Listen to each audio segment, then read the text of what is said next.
말라기 3장 8절부터 10절까지 말씀.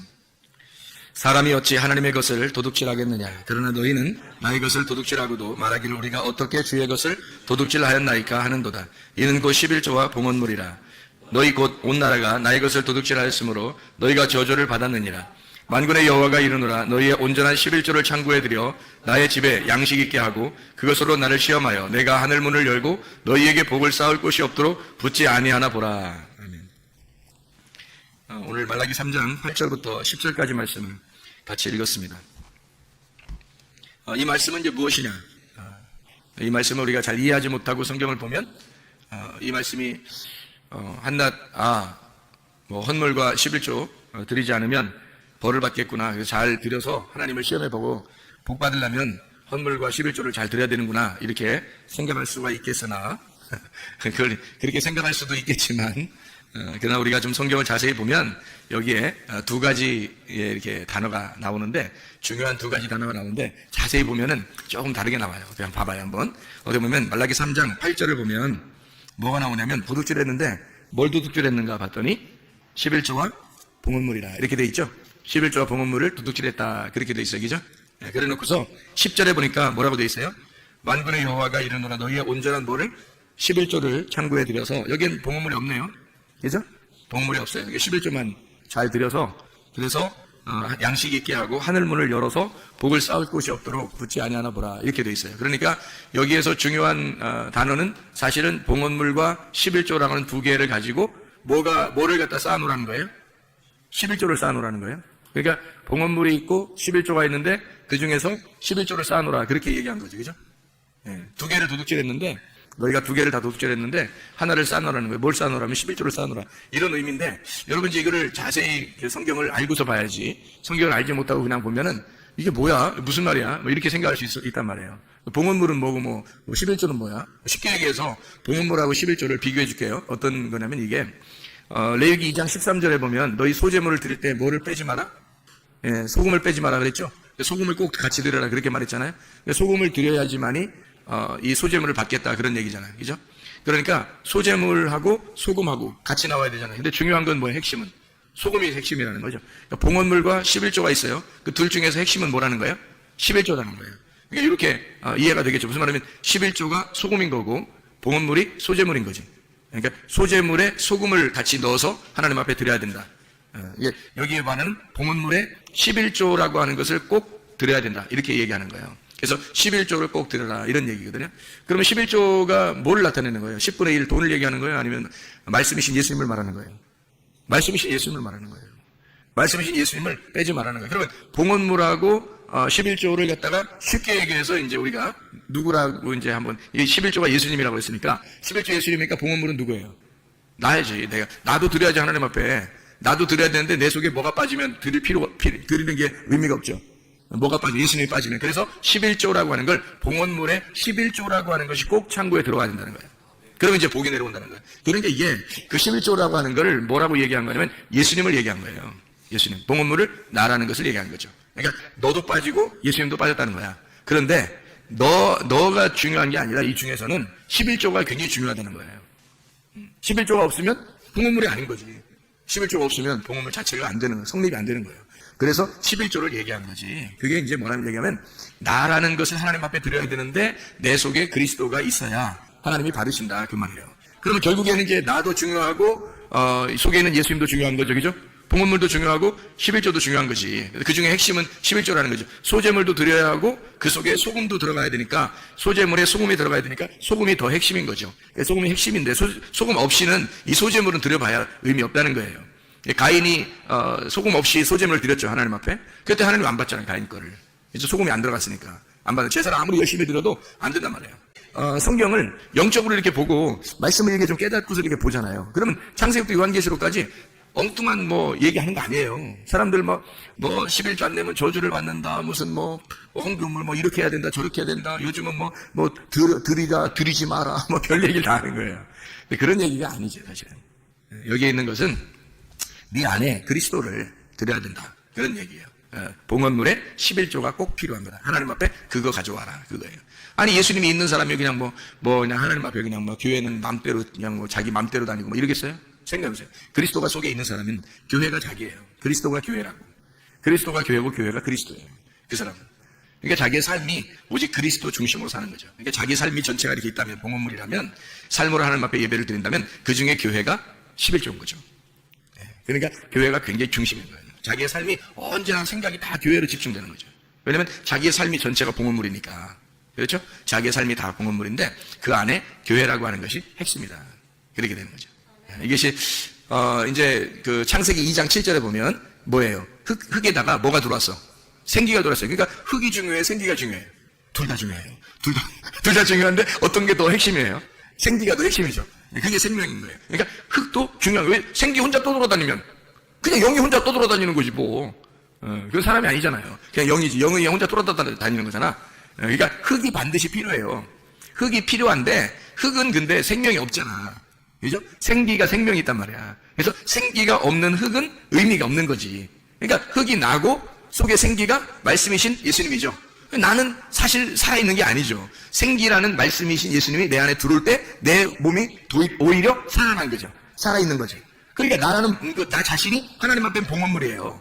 그런데 나라는 봉헌물이 예수 그리스도라는 11조가 내 속에 없으면 나라는 봉헌물 하나님 안 받는 거죠. 생명이 없으니까.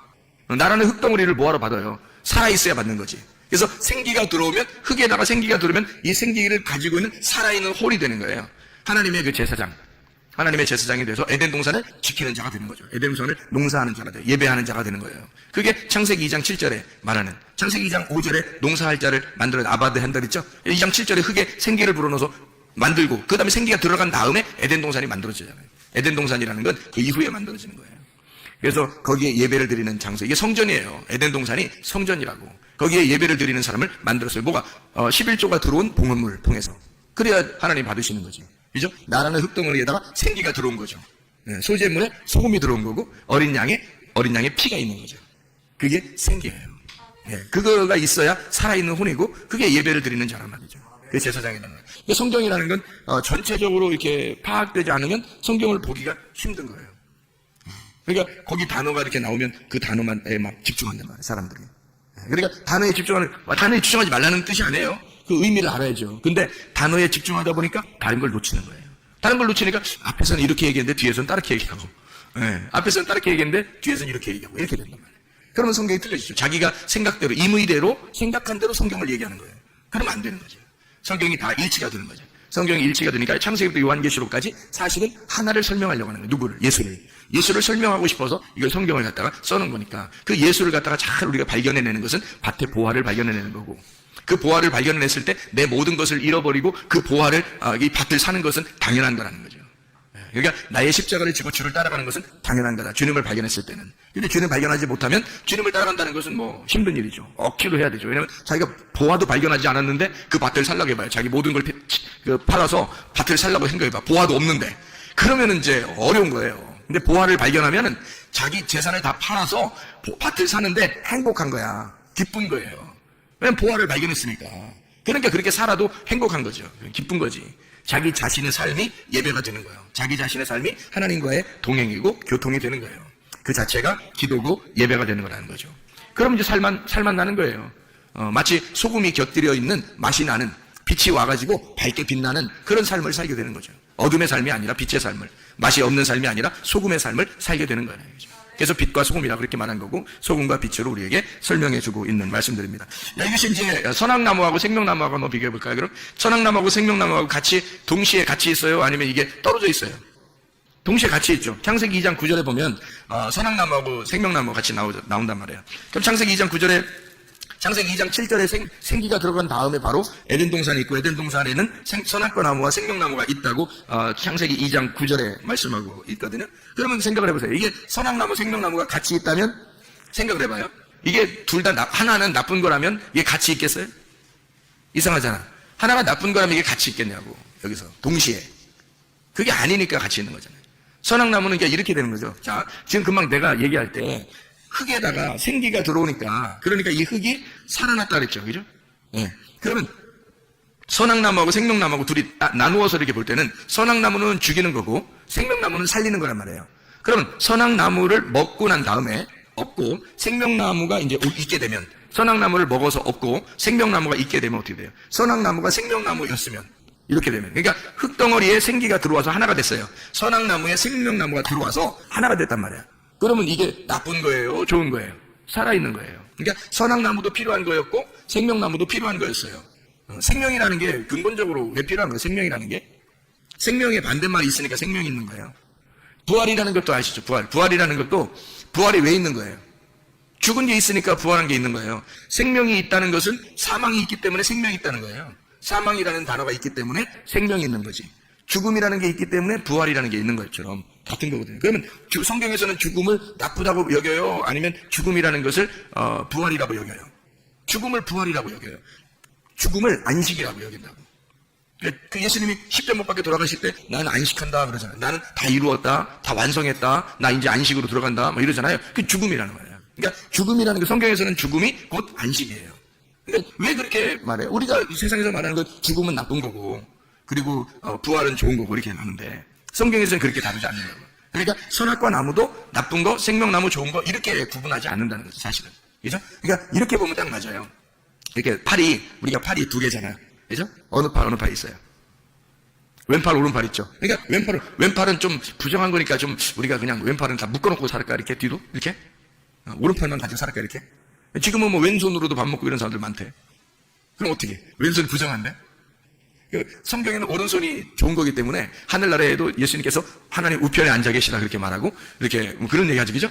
또 우편강도 뭐 이렇게 또 배 예수님이 꼭 고기 잡을 때는 어떻게 배 오른팔에다가 이렇게 던지라고 해서 고기를 잡고 그러잖아요. 그 왼편은 나쁜 거니까 그런 거예요. 그런 팔을 이렇게 생각하면 딱 맞아요. 사람이 팔을 이렇게 하면 왼쪽 팔도 있고 오른쪽 팔도 있는데 그걸 갖다가 왼쪽 팔을 여러분 부정하다고 하겠냐 이거죠. 나쁜 놈이다. 이거 왼쪽 팔은 나쁜 놈이니까 우리 쓰지도 말자. 이렇게 묶어놓고 살 수 있겠냐 이거예요. 아니죠. 그런 게 아니에요. 왼쪽 팔은 오른쪽 팔의 반대쪽에 있다는 것을 설명하려고 하는 거예요.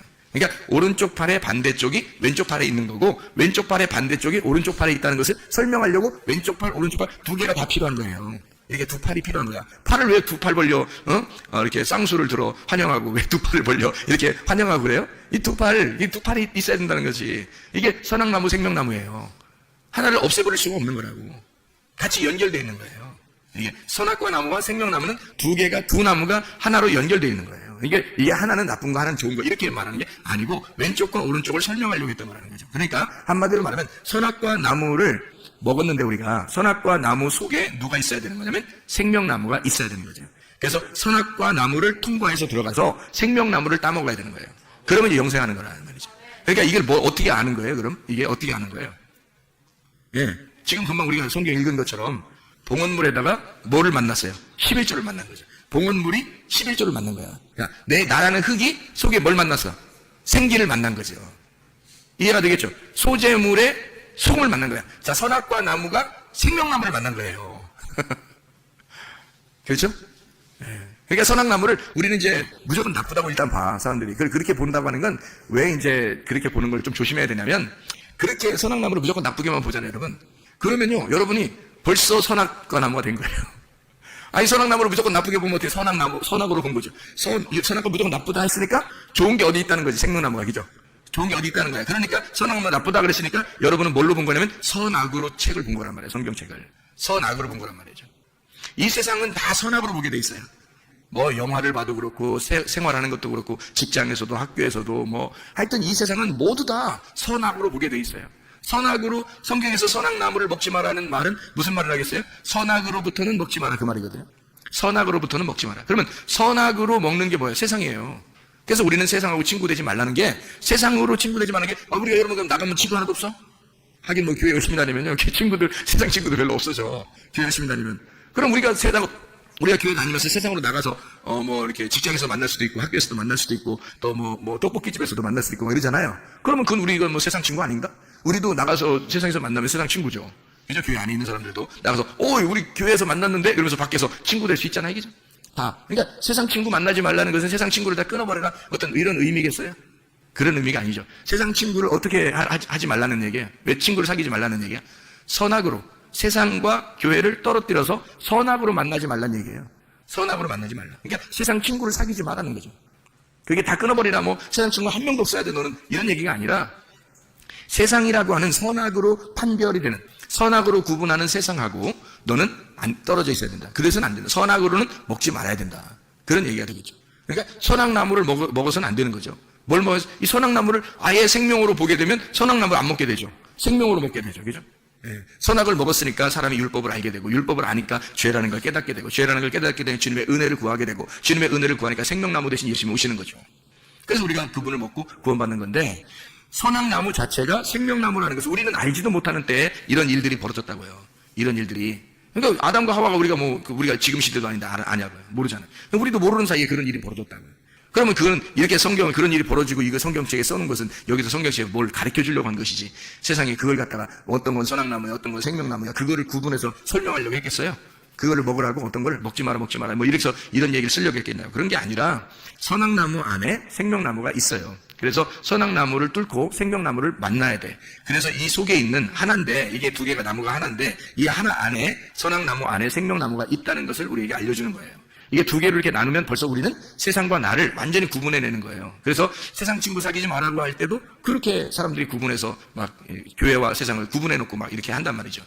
그런 의미가 아니에요. 성경에서는 그런 의미가 아니더라고요. 제가 이게 성경을 이렇게 은혜를 받고 이해를 하다 보니까 그런 의미가 아니고, 하나님은 여전히 세상에 있는 사람들도 사랑하시고 교회에 있는 사람들도 사랑하신다는 거예요.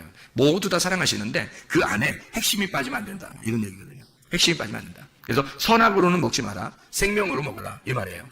그게 이제 생명나무, 선악나무예요. 그러니까 이것을 구분해놓고 그렇게 이야기해서는 안 된다. 이런 얘기고요. 하나님이 많은 땅에서 땅이 이렇게 여러 있잖아요. 흙이 있잖아요. 그 중에 하나의 흙을 선택을 해가지고 그걸 갖다가 빚어서 만들어가지고요. 생기가 불어넣어 들어가거든요. 그러면 여러 중에서 하나의 그 흙이 있잖아요. 여러 개의 흙이 있지만 그 중에 흙 한 덩어리를 딱 취해서 그 길에 생기가 들어가잖아요. 창세기 2장 7절에 보면. 그죠? 그러면 이게 이제 뭐냐고 이게. 하나님께서 이걸 선택하는 거죠. 우리가 그리스도의 생기를, 말씀을, 영생을, 우리가 이 생명을 얻게 된 것은 바로 하나님의 선택이에요. 하나님이 그 흙을 선택을 한 거예요. 이렇게 선택을 해서 거기다 생기를 불어넣은 거예요. 그러니까 우리가 이렇게 있는 거죠. 그러니까 우리가 잘나서 그렇게 된 게 아니라 우리 속에 이 가인이라는 사람이 있죠. 가인이 원래 누구냐면 나예요. 나. 그러면 가인이 난데, 아담이라고 하는 아담과 하와가 있는데 아담과 하와가 가인이라는 사람을 낳았어요. 그러면 이 가인이라는 사람을 낳았을 때, 첫 번째 아담이 가인이라는 사람을 낳았을 때 이 가인이라는 사람이 그냥 완전했다면, 그러면 더 이상 아벨이나 셋이나 필요 없죠.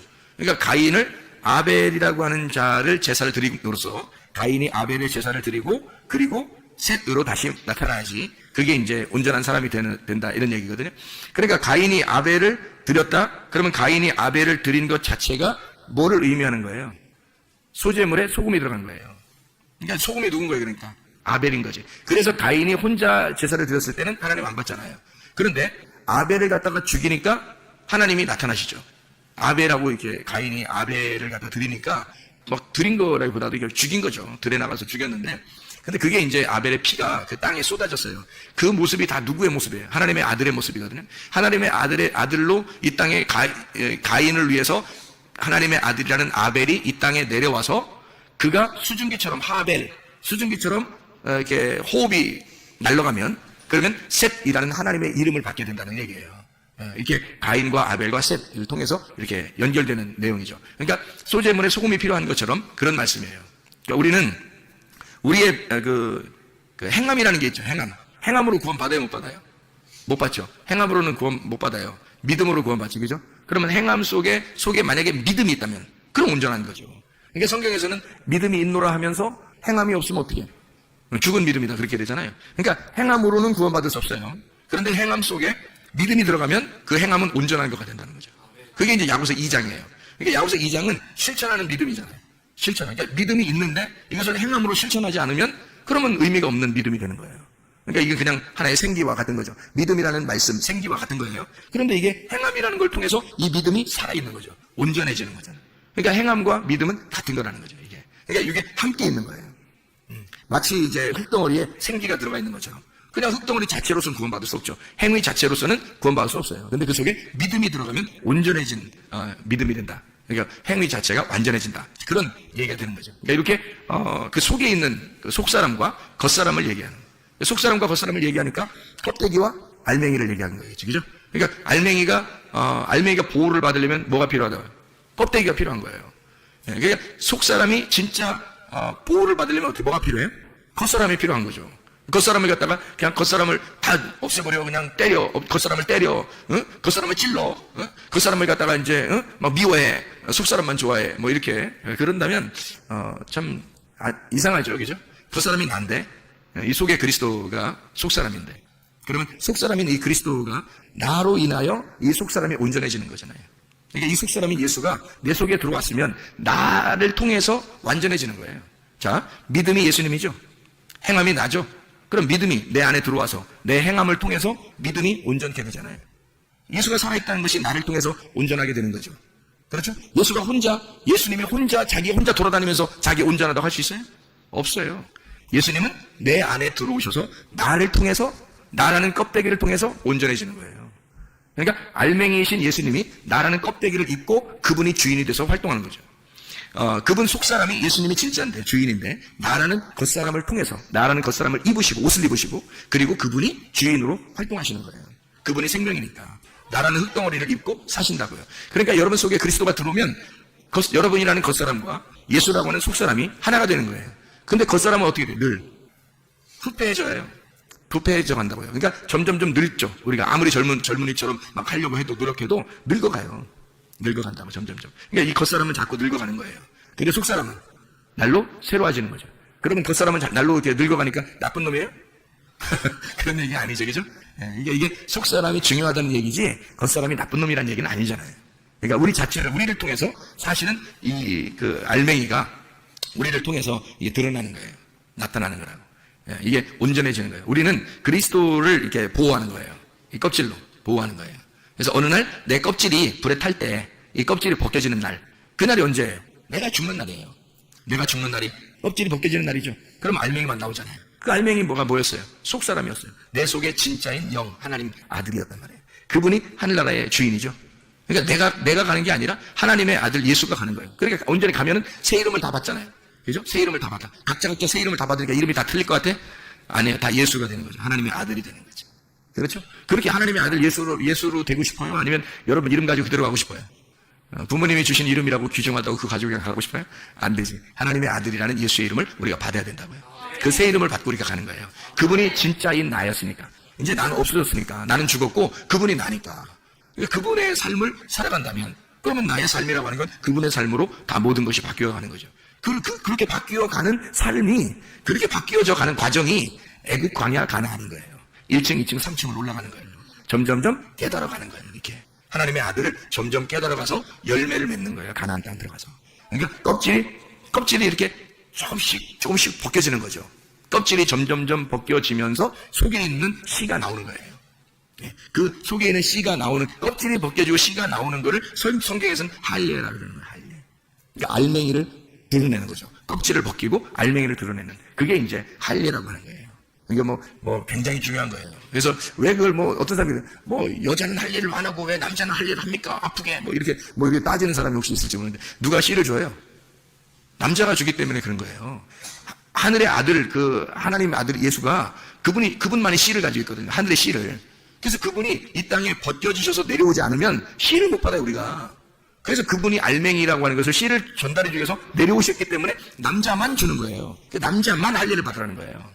남자만. 왜냐하면 여자는 받는 거지 씨를 주는 자가 아니잖아. 여자는 알맹이가 아니에요. 껍질이지. 그러니까 껍질 속에 알맹이가 들어가는 거예요. 이렇게. 그래서 하늘에 있는 아들이 내 속에 들어오는 거라고. 그게 생기가 흙덩어리에 들어오는 거라는 거예요. 이렇게. 그래서 알맹이가 껍질을 입는 거예요. 그게 남자가 여자를 만나는 겁니다. 그날이 여자를 아는 날이죠. 신랑이 신부를 만나는 날이란 말이에요. 그게 얼마나 귀한 얘기인지 모르죠. 이게 기밀스러운 거죠. 그러니까 성경의 에베소 5장에 보면 신랑과 신부, 남자와 여자, 남편과 아내, 그리스도와 교회, 이것이 뭐라고? 비밀이라 그렇게 말하잖아요. 그죠? 신비하다 이런 얘기하죠. 놀라워요. 이게 신비한 거예요, 이게 성경이.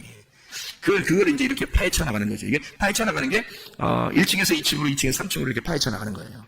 점점점 껍질이 벗겨지는 거죠. 이렇게. 눈꺼풀이 점점점 열리는 거예요. 이렇게 좀씩 열려서 분명하게 뜨는 영적인 눈이 이제 1층에서 보는 눈하고 2층에서 보는 눈하고 3층에서 보는 눈이 틀린 거예요. 산 밑에서 보는 거하고 산 중턱에서 보는 거하고 산 꼭대기에서 보는 건 완전히 틀린 거죠. 산 꼭대기에서 보는 걸 호라우 했다고 그래요. 호라우. 완전히 영적인 눈이 열렸다. 바울 사도가 영적인 눈이 열린 것처럼 이렇게 열려버렸다 할 때, 그때 계시를 받는 그 열림. 이게 호라고 열림입니다. 눈이 열렸다. 그렇게. 그러니까 이렇게 껍질 속에 알맹이, 소재물 속에 소금, 봉헌물 속에 11조. 그래서 11조를 너희가 창고에 들여놔라 이렇게 한 거예요. 봉헌물 안 나오잖아요, 그죠? 말라기 3장 10절에 봉헌물이라는 말이 안 나오죠, 그죠? 말라기 3장 그 앞에는 분명히 봉헌물과 11조라고 했죠. 말라기 3장 8절에는 그렇죠. 그런데 말라기 3장 10절에는 11조만 들여놓으라고 했잖아요. 봉헌물이 뭐니까? 너니까. 봉헌물이 너니까 네 안에 뭘 들여놓으라? 11조를 들여놓으라는 거죠. 그러면 온전한 봉헌물이 되는 거죠. 그게. 그 11조가 들어오지 않으면 온전한 봉헌물이 되지 않아요. 11조는 11조고 봉헌물은 봉헌물 되는 거죠. 그러니까 우리가 이 헌금을 드려도 말이에요. 말씀이 육체로 오셨죠. 말씀이 육체로 오신 예수님이잖아요. 그러면 육체를 어떻게 해? 육체를 십자가에 매달아 죽으면 말씀이 남죠. 그러니까 육체라고 하는 물질을 하나님 앞에 드리면 그러면 말씀이라는 성령이 남는단 말이에요. 그게 진짜라는 거죠. 그렇죠? 그러니까 말씀이 육체를 입고 내려오는 게 하나님의 아들이 육체를 입고 내려오는 거가 먼저고 먼저 내려오면 그것이 여기서 이제 껍질을 까야죠. 그래서 육체라고 하는 것을 십자가에 매달아 죽이면 말씀이라는 것이 남는 거예요. 그러니까 이걸 껍질을 까면 물질을 하나님 앞에 이렇게 십자가에 매달아 드리면 물질을 우리 자신을 십자가에 매달아 들어요. 그럼 뭐만 남느냐면 이게 십자가에 부활하신 예수만 남는 거예요. 그러면 그게 11조란 말이에요. 그 온전한 11조가 예수, 부활하신 예수님이라고. 그분을 가져오라는 거예요. 자기 아들을 좀 가져오라는 거예요. 그게 11조예요. 그러니까 진짜 여러분이 하나님의 아들을 만나지 못하면 예배는 안 되는 거죠. 11조가 없는 거죠. 11조 없는 봉헌물이 되는 거예요. 그러면 한마디로 말하면 흙덩어리만 앉아있는 거예요. 생기 없이. 그러면 안 되죠. 그러니까 생기가 들어와야 돼요. 하나님의 말씀이라는 그 생기가 들어와서 살아있는 자가 돼야 된다. 그래야 여기 앉아있는 것도 예배가 성립하는 거예요. 그런 얘기들을 이게 하고 있는 내용들이에요. 성경에서는. 이게 다 이게 들어보면 어떻게 해요? 일치가 되죠, 이제. 성경이라는 게, 이게 이렇게, 이래서 이때 이렇게 얘기하고, 이때 이렇게 얘기했구나. 이 일치가 되는구나. 그게 복음인 거죠. 이게 일치가 안 되면 진리가 아닌 거예요. 사람이요, 진리라는 건 뭐가 진리냐면, 거짓이 없는 게 진리예요. 이게 감춰진 거 드러나면 그게 진리라는 거거든요. 이게 알레테이아라는 게, 란다노, 하고 란다노예요. 란다노가 감춰진 거고, 가 부정이 감춰지지 않았다는 얘기거든요. 감춰진 것이 벗어졌다는 얘기야. 그러니까 사람이 외식적이고 이게 다른 말하고 이러잖아요. 그게 거짓말이란 말이에요. 그러니까 이게 벗겨지지 않고 껍질이 이렇게 딱 있으면요. 이게 진리가 아닌 거예요. 거짓인 거예요. 그래서 여기서 껍질을 벗겨내면 진리가 되는 거거든요. 진리는 항상 변함이 없어요. 항상 변함이 없다고. 그래서 진리는 언제나 옛날이나 지금이나 앞으로는 계속 진리 똑같아요. 그래야 진리인 거지. 그래서 성경의 진리라고 하는 것은 뭘 진리라고 하는 거면 그러면 야, 너 진실하게 얘기해봐. 물론 그것도 진리죠. 야, 너 거짓말 하지 마. 너 진실하게 얘기해봐. 그것도 진리겠지만 성경에서 말하는 진리는 옛날 창조 때나 예수님 시대 때나 지금의 시대나 앞으로 이제 주님 재림하실 때까지도 모든 여기 있는 말씀이 일치가 된다는 거죠. 그걸 진리라고 해요. 예수 그리스도가 오셔서 이 말씀을 벗겨낸 껍질을 벗겨서 뚜껑을 열어놔. 이 계시로 이것이 이제 열렸단 말이에요. 비밀이 사라졌단 말이에요. 감추어진 것이 없어진 거예요. 그것이 그때나 지금이나 똑같은 말씀이 되어야 된다는 거죠. 이게 같은 말씀이 되어야 된다는 거예요. 그거를 진리라고 해요. 자, 우리가 이것을 여기 있는 걸 컵이라고 그러잖아요. 여기 지금 컵 있잖아요. 컵이 있는데 컵을 갖다가 이게 100년 후에도 컵이라고 해야 되고 10년 후에도 컵이라고 해야 1000년 후에도 컵이라고 해야 되겠죠. 그죠? 그래야 진리인 거지. 이걸 갖다가 지금은 컵이라고 했는데 100년 후에는 책상이라고 그러고 1000년 후에는 무슨 의자라고 그러고 이러면 안 되잖아요. 그럼 진리가 아닌 거죠. 무슨 말인지 알겠죠? 성경이라고 하는 게 창세기부터 요한계시록까지 이게 일치가 돼야 되는 거예요. 그거를 이제 깨달게 되면 이 열린 거구나 이렇게 되는 거죠. 그게 이제 깨달으면 그게 열리면 그 눈이 열리면 이제 이게 보이는 거예요. 보이기 시작하는 거예요. 이 성경이 감추어진 것이 여는 거죠. 말씀이 이렇게 되었구나. 그렇게 알게 되면 진리를 얘기하면은 그 진리는 항상 진짜이기 때문에요. 이것은 하나님이 보호합니다. 하나님이 그거를 지켜야 해요. 보호하시고 지켜낸단 말이에요. 왜냐하면 그것마저도 하나님의 보호를 받지 못하고 음부의 권세가 이겨버리면요. 이 진리가 파괴되면 이 땅에서는 희망이 없어요. 하나님의 빛이 파괴가 될 수 있나요? 하나님의 교회가 파괴될 수 있나요? 하나님의 진리가 파괴될 수 있나요? 그럴 수 없습니다. 하나님은 그 진리를 지키는 거예요. 그 빛을 지키는 거라고 하나님이에요. 그래서 우리에게 복음을 먼저 주시고 그 복음 준 그 사람을 하나님이 보호하신단 말이에요. 그러니까 여러분 속에도 여러분이 그냥 하나님 나 동행해 주세요 그렇게 안 해도 돼요. 진리의 말씀이 여러분 속에 들어오면 그 복음이, 그리스도의 복음이 여러분 속에 들어오면 하나님은 여러분과 동행하십니다. 반드시. 그러니까 주님과 동행하다가 주님 만나시기를 바랍니다. 하나님 아버지 사랑과 은혜를 감사합니다. 아버지 하나님, 우리 속에 11조 되신 예수 그리스도를 간직하고 그 예수 그리스도의 그 비밀이 우리 속에서 드러나 하나님 주님과 동행하다가 주님 만나게 도와주시옵소서. 예수 그리스도 존귀하신 이름 받들어 기도 올리옵나이다. 아멘.